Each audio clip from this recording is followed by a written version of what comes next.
Hey everybody, it's Star Wars Dude 2000 and Cameron Scott with Slasher Club, doing our usual Monday horror review.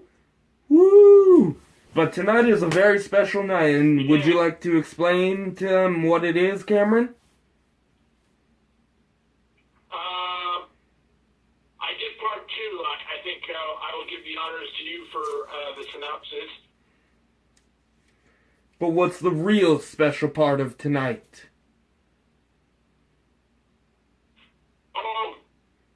First is her birthday.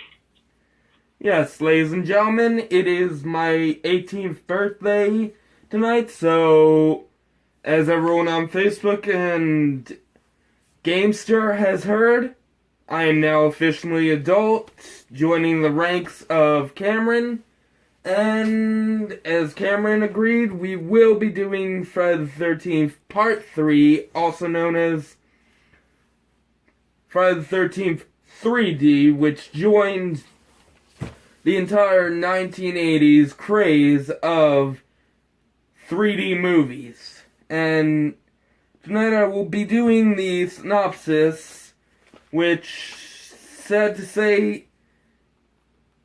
this came out a year after the first two. The second movie, it was supposed to follow... It follows a group of kids that go to their friend's campsite near Crystal Lake called Higgins Haven. The main character is named Chris Higgins, who is in fact a female, despite the name, and we follow them as they get in trouble with bikers, and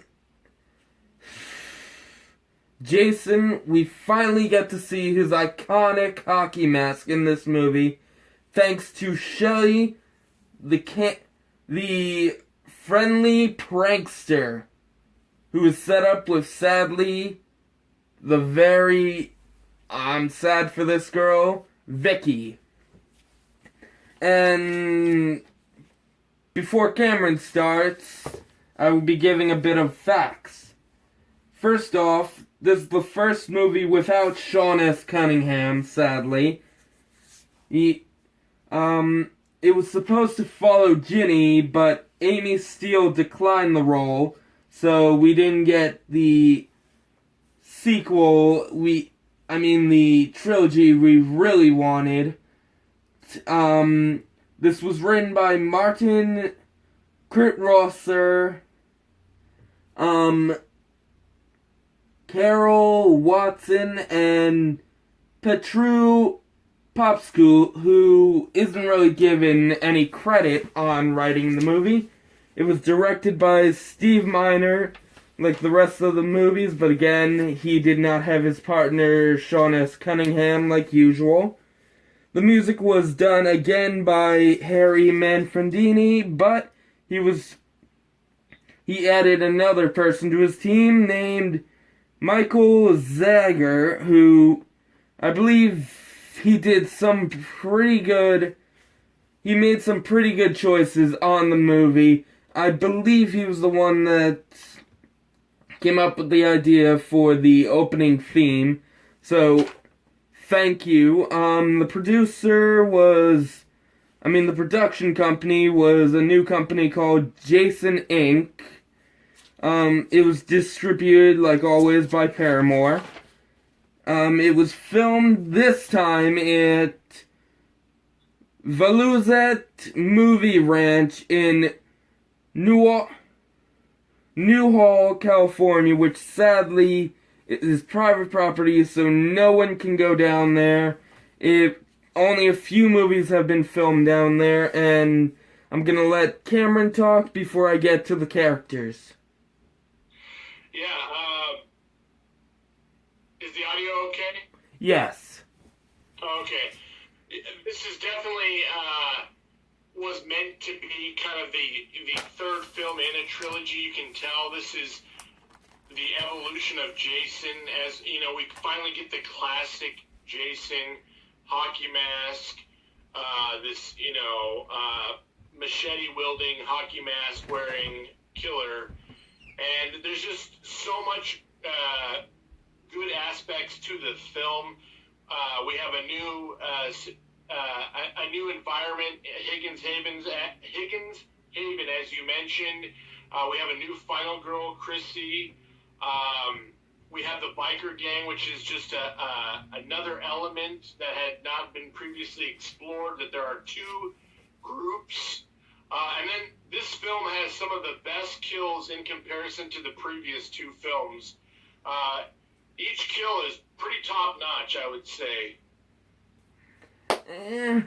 I guess I can agree with you. Now I'm going to get to the characters, because we all love hearing about the next top Jason to play in these movies. I mean, we've had so many. Kane Hodder is the only one that has been the most in the most movies, as we all know, but this one is, I guess many people say he is better than the rest. Jason is played by Richard Brooker. The corpse of Pamela is played by Marilyn Poucher. And the final girl, as I said before, is Chris Higgins, who is played by Dana Kimmel. And sad to say, guys, but this movie mostly centers around a barn. They go, as Cody Lynch mentioned in I think his review of this, they go to hang out in a barn. The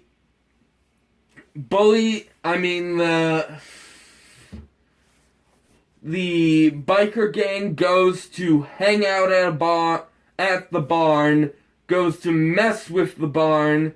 They get killed in the barn. Everyone just wants to go hang out in the barn, including in the ending. That is nothing but the barn. Didn't die at the end of the movie. Exactly. I mean, seriously, if you want an actual movie, do not set it in one place. I mean, yes, they technically did that with Jason Takes Manhattan, but seriously, you could have picked anywhere but a barn. Now, before we get down to our kills, do you have anything to say? I have a curveball idea to you. This film feels like, what if Rob Zombie directed a Friday the 13th film? What do you think about that idea? I think it would be pretty much better than this film.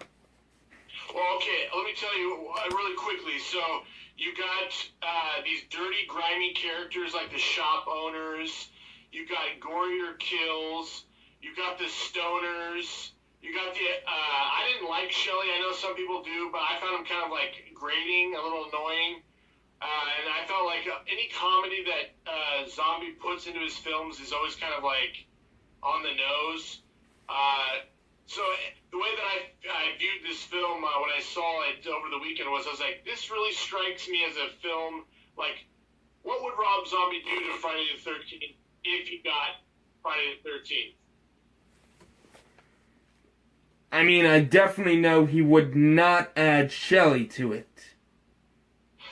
Hey, he would just cast Seth Rogen. I mean, that guy looks like Seth Rogen. He would just cast Seth Rogen.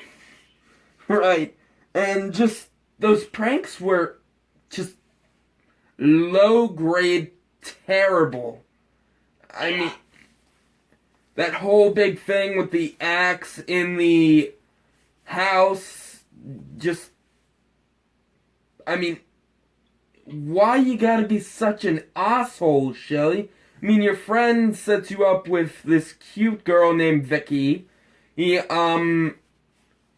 invites you on this trip, and you act like a complete douchebag.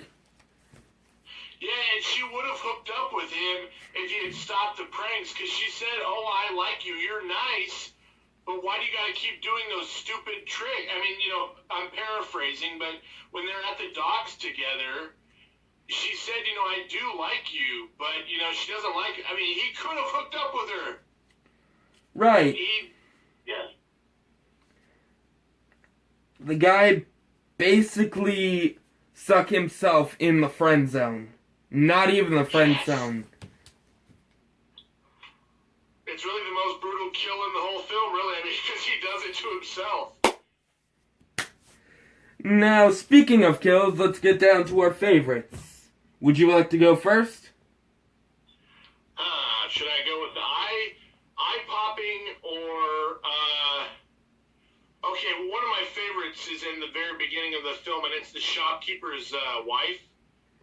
Because I don't know what it is about Jason, but he loves impaling people through, there's a lot of impalements in this movie, not just one, but he breaks through the glass of the door, grabs her head, and then stabs her with a knitting needle through the back of her, I think it's through the back of her neck.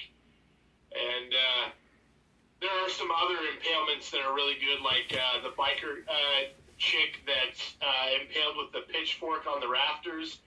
That's great too, but yeah, I like that opening kill with the knitting needle through the door. And honestly, you're kind of wrong, because there was no glass. It was technically, I guess, wiring. Oh, okay, so you still, busts through it, right? Right. And, I guess mine would have to be... I'm so embarrassed. I've been getting this girl's name wrong all night. Vera, who died when Jason shot her through the eye with a spear gun, all because she was all while she's trying to grab Shelly's wallet out of the lake, and I picked that, it's so brutal. Yeah. I mean... And it's also one of the most casual kills.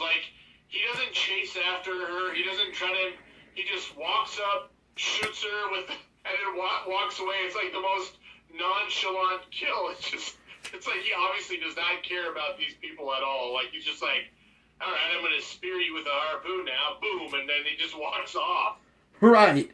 And sadly, my least favorite kill is Harold, the shopkeeper, who just takes a cleaver to the chest. He deserved worse. He was eating his own, stock. He was opening the products. He was letting the rabbit into the produce. He should have got something a lot more gruesome. Right.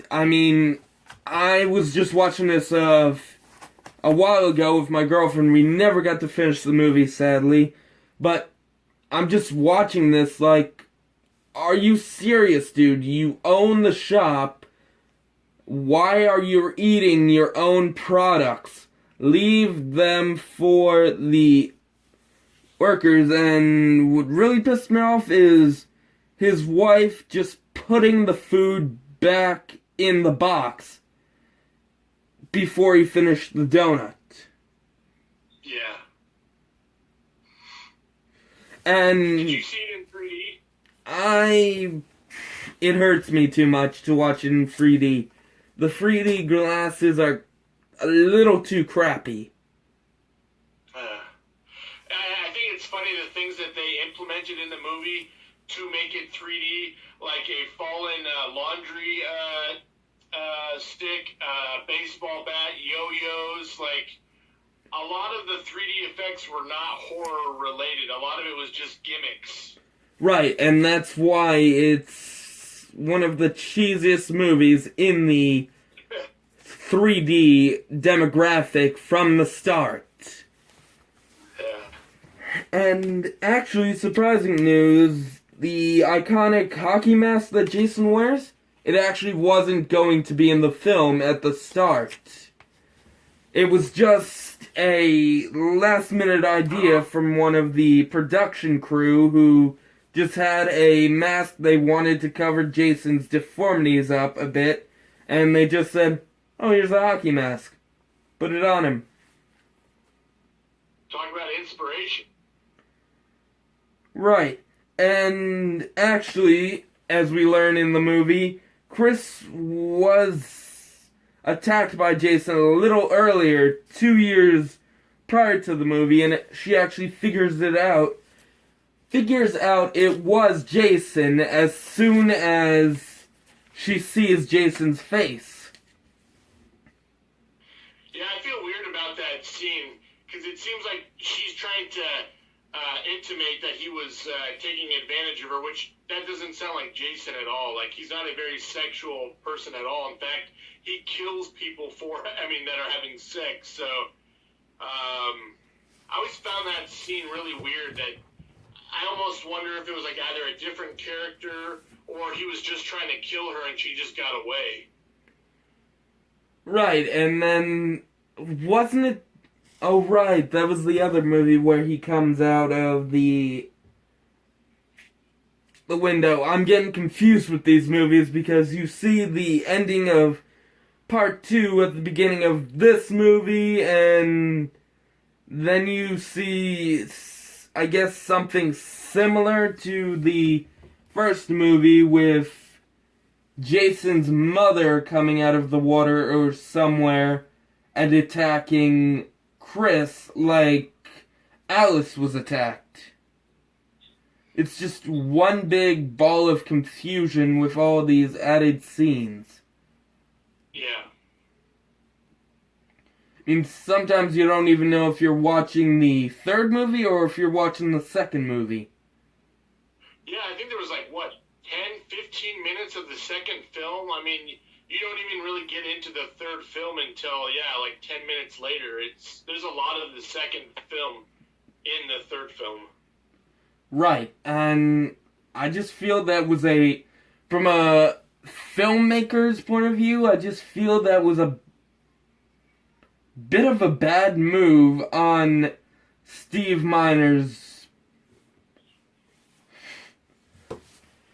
part, since I get it was his first film without Sean, but he could have done way better for a first film. But at the same time, I think he did a decent enough job to keep the franchise, interesting and entertaining. So it is a smaller film compared to the other two, but I think there's enough strengths to this film to make it a solid entry. There are good kills. There's the introduction of the mask. And interestingly enough, Chrissy, the final girl, they have a very interesting way of handling her. She survives, but then she goes crazy, which you don't see a lot in slasher films. I mean, if you saw such brutality, it makes sense that someone would go crazy if they experienced that. Well, speaking of going crazy, we actually, as I was saying before, it was supposed to follow Alice. I mean, not Alice. We were supposed to follow Ginny in this movie. They were planning on going for a whole a Halloween Part 2 version where we'd follow her through a mental hospital as Jason is going after her, so... Oh, that makes Part 4 interesting, too, if you know what I'm talking about, the beginning of Part 4. Right. I mean, if you think about it, it would have been... This is a better film than what we would have done, which, again, is just a copy of the second Halloween movie. Yeah. I guess it's better that they tried something different instead of just copying Halloween, so for sure. But still, I just can't get over that most of this movie takes place in a barn. Yeah. Yep. But, hey, I mean, I don't know. My brain's frozen. So, should we rank it? Oh, yeah, what did I give 2. I gave 2 a pretty high rating. I would give this. See, I really like the kills. I like the look of Jason. The women were really beautiful, if I do say so. But at the same time, you're right. A lot of it takes place in a barn. It's very cheesy. It's very gimmicky. I'm going to give it a 6. I'm not going to be so lenient on this movie. I'm giving it a 5.2. Okay. I think I tend to be more lenient on these films. I mean, I love the franchise, just this is one of my least favorite movies. Not saying it's the worst, not saying it's the best, I just can't give it a high enough rating to say that it's close to my favorite. Yeah. Which my favorite will be coming up soon, in 2 weeks, but, well, 3 weeks, since I won't be... Wait. No, 2 weeks, because I'll be back from Disney by then. So, next week we will be doing part 4, the final chapter, or as we like to call it, part 4, the final chapter, and then... Yeah, ... So, we'll see you guys next week. Don't forget to like, don't forget to subscribe, don't forget to comment your opinions. We thank those who have already with the ideas for a new camera system. We are trying to work on that. We don't really know how to work or figure that out at the moment. But please bear with us until we do figure that out, and thank you, Cody Lynch, for your advice. We deeply enjoyed hearing what you had to say, especially since you're one of the well-known horror movie reviewers, and anything you'd like to add? Yes, a word of advice to the audience. If a biker chick steals your wallet at a convenience store, remember to always say, "Please, ma'am, may I have my wallet back?"